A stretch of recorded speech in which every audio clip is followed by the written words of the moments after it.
نیت سے متعلق ایک مسئلہ بہت زیادہ ضروری ہے جو فقہ حنفی کے روشنی میں ہے کہ اگر آپ رات میں روزے کی نیت کریں تو یہ مستحب ہے، افضل ہے، ٹھیک ہے، اور یہی کرنی بھی چاہیے، یہی سنت ہے۔ لیکن اگر آپ کی آنکھ دیر سے کھلتی ہے، مثال کے طور پہ آپ سوتے رہ گئے اور صبح 7 بجے یا 8 بجے آپ کی آنکھ کھلی،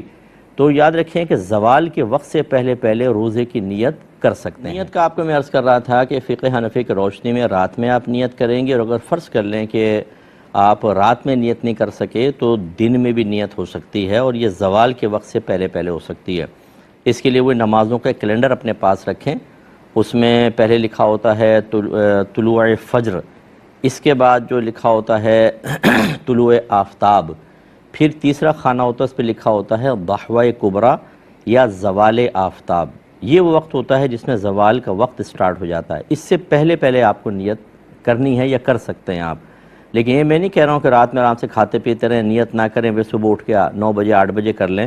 یہ صرف اس کے لیے ایک آسانی اور سہولت ہو سکتی ہے کہ جس کی رات میں آنکھ نہیں کھلی اور صبح آنکھ کھلی 8 بجے 9 بجے،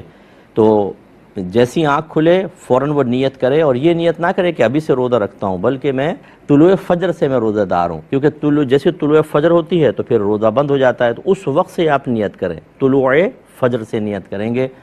تو انشاءاللہ جب آپ ایسا کریں گے تو پھر آپ کا روزہ ٹھیک ہوگا۔ لیکن یہ ضروری ہے کہ تو طلوع فجر سے کریں، اور دوسرا صبح جاگنے کے بعد روزے کے خلاف کوئی عمل جان بوجھ کر نہ کیا ہو۔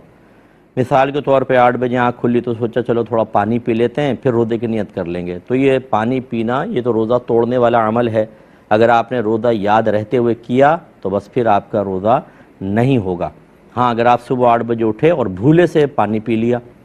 پھر ایک دم یاد آ رہی ہے تو رمضان چل رہا ہے اور مجھے تو دن میں نیت کرنی چاہیے تھی، تو اب آپ نیت کر لیں، کیونکہ اگر آپ حالت روزہ میں بھی ہوتے اور بھولے سے کوئی چیز کھا پی لیتے تو آپ کو روزہ سٹارٹ ہو جاتا، کوئی پرابلم نہ ہوتا۔ کسی نے آ کے بتایا کہ یا نبی کریم یا رسول اللہ صلی اللہ علیہ وسلم، ایک شخص ہے اس نے حالت روزہ میں بھول کر کھا پی لیا، سرکار نے فرمایا اس کو کہو کہ اپنا روزہ پورا کرے، کیونکہ اس کو اللہ نے کھلایا پلایا۔ اس کا مطلب ہے کہ کوئی اگر روزہ رکھ لیتا ہے تو اللہ تبارک اور بھولے سے کھا پی لیتا ہے تو اس کو بھول کو نبی کریم صلی اللہ علیہ وسلم نے اللہ کی طرف منسوب کیا ہے۔ اور یہ بارہا مسئلہ بیان کر چکے ہیں کہ روزہ شروع ہونے کا جو دار و مدار ہے وہ اذان پر نہیں ہے، وقت پر ہے۔ تو بعض اوقات ایسا ہوتا ہے کہ اذان وقت سے پہلے سٹارٹ ہو جاتی ہے تو ہم مطلب روزہ بند کر کے بیٹھ جاتے ہیں۔ وقت دیکھ لیں، جو بالکل اچھے کیلنڈرز ہیں کہ آپ اس پہ مطمئن ہیں وہ پہلے لے لیں۔ جب طلوع فجر اس میں جو لکھا ہوتا ہے یہ آئے اس سے 5 منٹ پہلے آپ کھانا پینا بند کر کے کلی وغیرہ کر کے پیسٹ وغیرہ کر لیں تاکہ ذرات وغیرہ ختم ہو جائیں، یہ بیسٹ ہے۔ لیکن یہ جو لوگ کرتے ہیں کہ اذانیں ہو رہی ہیں ان کے بیچ میں کھاتے پیتے رہتے ہیں، اور جب انہیں منع کیا جائے تو کہتے ہیں ہم تو اپنے گھر میں یہ دیکھتے آئے تھے جی، کوئی کہتا ہے سگریٹ پی لو، چائے پی لو، پانی پی لو جلدی جلدی، ابھی یہ اذان ہو رہی ہے اس مسجد کی، اس مسجد کی باقی ہے۔ یہ اچھی طرح یاد رکھیے کہ اذان فجر کا وقت شروع ہونے کے بعد ہی دی جا سکتی ہے، اگر اس سے پہلے دیں گے اذان ہوگی نہیں۔ اور فجر کا وقت جب شروع ہوتا ہے وہ سحری کا وقت ختم ہونے کے بعد ہوتا ہے۔ اس کا مطلب ہے جو اذان دی جائے گی وہ تو سحری کا وقت ختم ہونے کے بعد ہی دی جائے گی۔ تو کسی نے اگر اذان کے بیچ میں کھایا تو اس نے سحری کا وقت ختم ہونے کے بعد کھایا، بلکہ روزہ شروع ہونے کے بعد کھایا، اور اس کا روزہ ٹوٹ جائے گا۔ اس لیے یہ مطلب کم علمی والی باتیں نہ کریں، اپنے گھر میں اگر یہ رسم قائم ہے اس کو ختم کریں، جہاد کریں اس کے خلاف، ان چیزوں کو اپنے گھر سے نکالیے۔ تو یہ اچھی طرح یاد رکھیں۔ اچھا، بعض کہتے ہیں کہ دیکھیں حضرت بلال رضی اللہ تعالیٰ عنہ اذان دیتے تھے، سرکار فرماتے تم کھاتے پیتے رہو۔ جی، یا آپ یہ حدیث سنیں، سرکار نے شاید فرمایا جب بلال اذان دیں تو تم کھاتے پیتے رہو، کیونکہ وہ تہجد کے لیے اذان دیتے ہیں، اور جب عبداللہ بن ام مکتوم رضی اللہ تعالیٰ عنہ اذان دیں تو کھانا پینا چھوڑ دو، کیونکہ وہ طلوع فجر کے بعد اذان دیتے ہیں۔ اور وہ چونکہ نابینا صحابی تھے، ان کو باقاعدہ دیگر صحابہ کہتے تھے وقت ہو گیا آپ اذان دے دیں، تو جب طلوع فجر ہو جاتی تھی پھر وہ حضرت عبداللہ اذان دیا کرتے تھے۔ تو یہ اب اس کو دلیل بنانا کہ جی حضرت بلال رضی اللہ تعالیٰ عنہ اذان دیتے تھے، اس کے بیچ میں کھاتے پیتے رہتے تھے، تو بھائی وہ تو تہجد کی اذان دیتے تھے، طلوع فجر سے پہلے دیتے تھے، اس لیے اس بات کا اچھی طریقے سے خیال رکھا جائے۔ اسی طرح یہ افطار جو ہوتی ہے، ہمارے بعض بھائی کھجور لے کے بیٹھے رہتے ہیں، پہلے اذان کی آواز سنتے ہیں پھر افطار کرتے ہیں، یہ بھی یاد رکھیں کوئی لازم نہیں ہوتا. ہاں اگر اذان بالکل افطار شروع ہوتے ہی دی جائے چلو ٹھیک ہے، لیکن بعض اوقات تو لیٹ بھی ہو جاتے ہیں. اصل میں روزہ افطار کرنے، روزہ کھولنے کا تعلق اذان کے ساتھ نہیں ہے، وقت کے ساتھ ہے.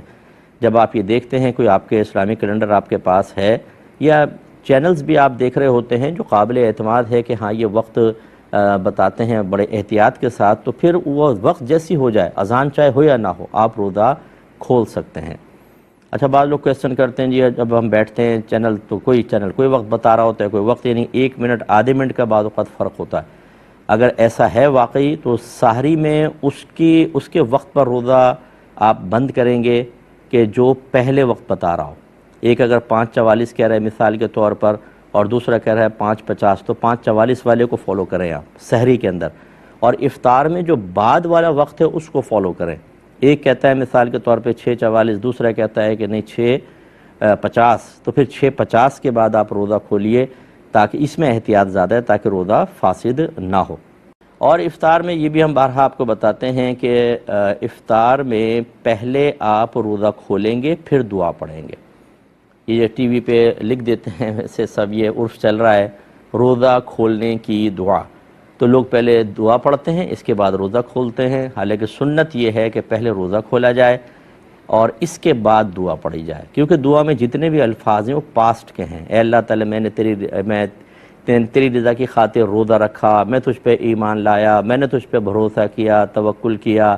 تیرے دیے ہوئے رزق سے افطار کیا. یہ سب ماضی پاسٹ کے الفاظ ہیں، اور یہ تبھی صحیح ہو سکتے ہیں جب پہلے آپ ایک عمل کر چکے ہوں، اس کی خبر آپ دے رہے ہوں. ٹھیک ہے نا، پاسٹ کا تو مطلب یہ ہے. تو پہلے روزہ کھولیں گے، اس کے بعد دعا پڑھیں گے.